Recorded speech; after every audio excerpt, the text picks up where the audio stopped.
Tu connais bien sûr un peu Marie, mais prends ce mois de mai pour me comprendre ce qu'elle a fait dans la simplicité pour être fidèle à ce que le Seigneur attendait d'elle et chaque jour dit oui à la volonté de Dieu.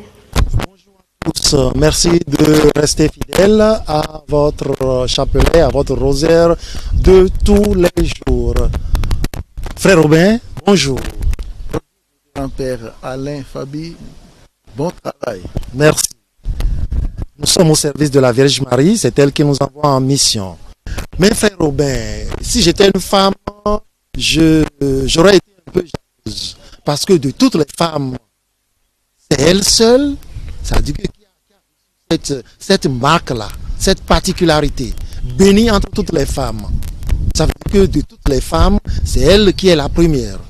Expliquez-nous un peu. Comment se fait-il que Dieu l'a mise à ce rang?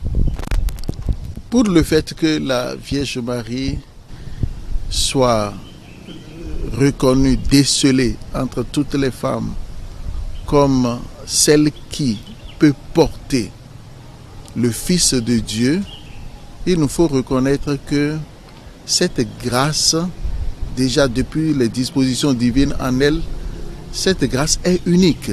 Cette grâce ne peut pas se répéter. Il y a une seule mère de Dieu, une seule mère de Jésus, une seule mère du Sauveur et du Rédempteur. Donc la grâce ne peut pas se répéter ni même se multiplier, mais on peut recevoir cette grâce en partage. Justement, la Vierge Marie dans le Magnificat a dit: toutes les générations me diront bienheureuse. Donc c'est une grâce qui va traverser, impacter les générations et les gens vont l'appeler bienheureuse à cause du fait qu'elle est la seule qui a porté le Fils de Dieu en ce monde. Dieu l'a élevée en ce rang de première entre toutes les femmes, bénie de toutes les femmes. Et nous aujourd'hui, est-ce que ce privilège peut nous être accordé? Est-ce qu'il y a une démarche à mener pour que ce titre aussi nous soit accordé parce que là vraiment Dieu l'a prise comme la femme idéale, celle qui a favorisé son plan d'action. Est-ce que nous aussi, aujourd'hui, en tant qu'hommes, nous pouvons donner ce bonheur-là à Dieu? Dieu peut être vraiment rempli de bonheur en nous voyant vraiment utile à son œuvre. C'est vrai que nous pouvons convoiter cette grâce. Marie est notre mère et nous avons en héritage tout ce que Dieu lui a donné, parce que les parents laissent des héritages à leurs enfants par participation à la grâce qu'elle a reçue. Elle est notre mère et nous sommes ses enfants depuis la croix. Mais il faut, c'est vrai, en convoitant l'excellence de cette grâce, il faut savoir que faveur excellente, croix excellente ou croix particulière, parce que ce n'est déjà pas facile. Ce n'est pas une gloire pour une gloire, mais elle a souffert. Voilà, ce n'est déjà pas facile que elle qui est promise à quelqu'un d'expliquer que si d'aventure c'était un autre homme qui lui avait donné cet enfant, mais elle doit, comment est-ce qu'elle va pouvoir expliquer devant les gens que ce n'est pas un homme, mais que c'est un esprit. Les gens vont la ridiculiser. Comment un esprit? Tu seras enceinte par un esprit. C'est quelque chose de difficile. Et pour une femme en Israël, elle est passible d'une lapidation.